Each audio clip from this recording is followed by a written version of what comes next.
Shalom, and welcome to What the Watchman Sees, a ministry that will sift through all of the social media noise to show you news of importance from the Most High's perspective.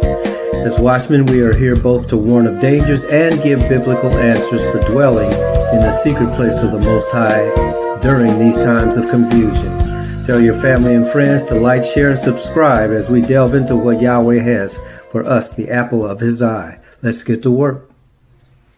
Shabbat Shalom, everyone. I'm going to share 3 scriptural passages with you on this Shabbat. The first one is in Romans chapter 12, verses 18 and 19. Actually, I'm going to start reading in verse 17. Repay no man evil for evil. Provide things honest in the sight of all men. If it be possible, as much as lies in you, live peaceably with all men.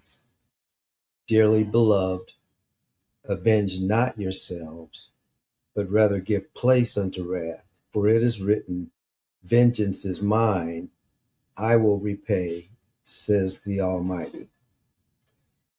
And so now we're going to go to Mark chapter 13, and we're going to start at verse 24. This is in the section talking about the return of our Messiah.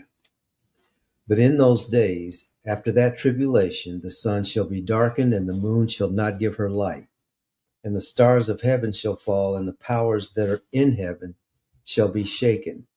And then shall they see the Son of Man coming in the clouds with great power and glory. And then one final passage in the same chapter of Mark, chapter 13. We're going to start at verse 32, Mark chapter 13, verse 32. But at that day and that hour knows no man, no, not the angels which are in heaven, neither the Son, but the Father. Take heed, watch, and pray, for you know not when the time is. So we're just going to take a few minutes and talk about those 3 scriptures as they relate to where things are today. So according to Romans, the people of the Most High have been given an instruction from heaven that is actually found in Isaiah as well. And in essence, we're told to try the best that we can to live peaceably with everyone.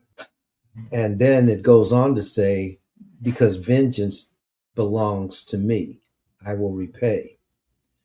During the times that we live, during this time of war, sometimes we get messages confused in the body of believers. Well, and specifically from my community. We have been under the gun for so long that common scriptural sense is no longer common among us. So we think that when it says vengeance is mine, that means that we're never supposed to do anything to someone else. What that actually means is don't take vengeance on someone because of their wrongdoing. That's wasted energy. The Father will take care of all of that. And that's what He's telling us as His children in this particular point in time. In other words, don't go seeking confrontations, because we've been instructed to try as best that we can to live at peace with everyone. But there do come times when peace is not possible. And we're in one of those times. So what the scriptures are not saying is that if someone is coming into your community to harm you, don't use the scripture that says vengeance belongs to the Most High to do nothing. That's how we have been trained to think, but that's not how it works. And that's never what the Bible was talking about. And so that gets us to the next verse in Mark chapter 13, which tells Yah's people that the times that we are living in are the times that the scriptures have been talking about. And they are specifically the times that Yeshua is about to return. But it also says, as we read, that it's after the tribulation of those days, that's when the sign of the Son of Man is going to be seen, and that's when he returns. When he returns, he's not returning as a baby. He's returning as a king with an iron rod in his hand. In other words, he is coming to exact vengeance, the same thing that the people of the Most High were told that the Father was going to do. Evil must be addressed. There is no place in the scriptures that tell us that it's okay for us to let evil overcome us. Now, because evil is in many cases stronger than us, we do find ourselves in situations where we're not strong enough to resist to the point where we can overcome. But the scriptures never tell us don't do anything when people are coming against you to kill you. Unfortunately, that's where we are right now. And so our job is to try as best that we can to live peaceably with everyone. But when someone is coming to hurt your family or other people in your community, you do not have to lay down and let it happen. You are to resist evil. It's common sense, but unfortunately, among the Most High's people, common sense is not all that common.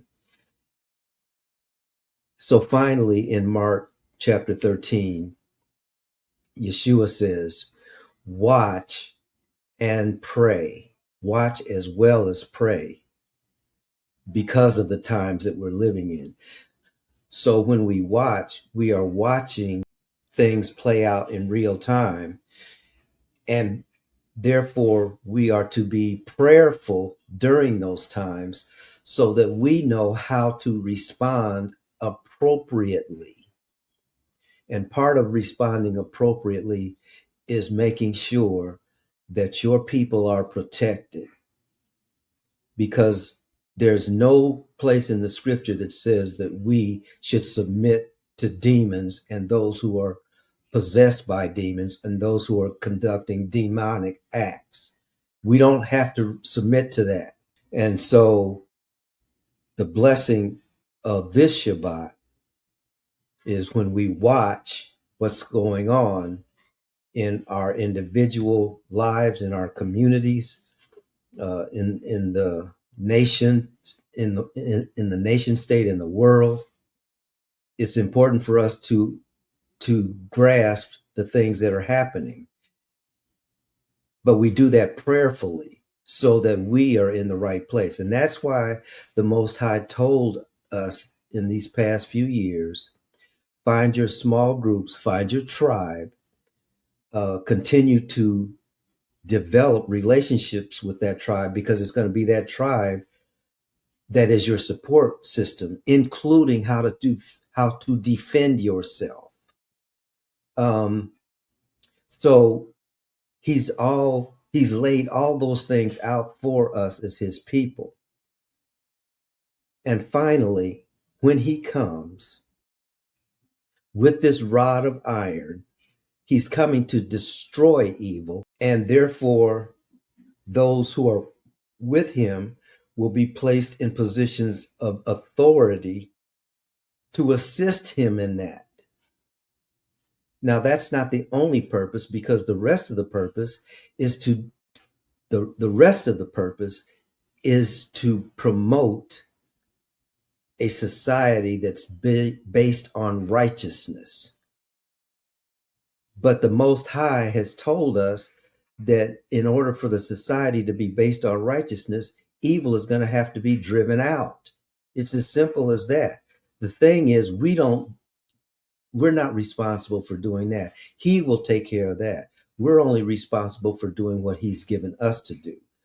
And that's the blessing of the message on this Shabbat. Father, bless you and keep you. Father, make his face to shine upon you and be gracious to you. Father, lift up his countenance upon you and give you his shalom.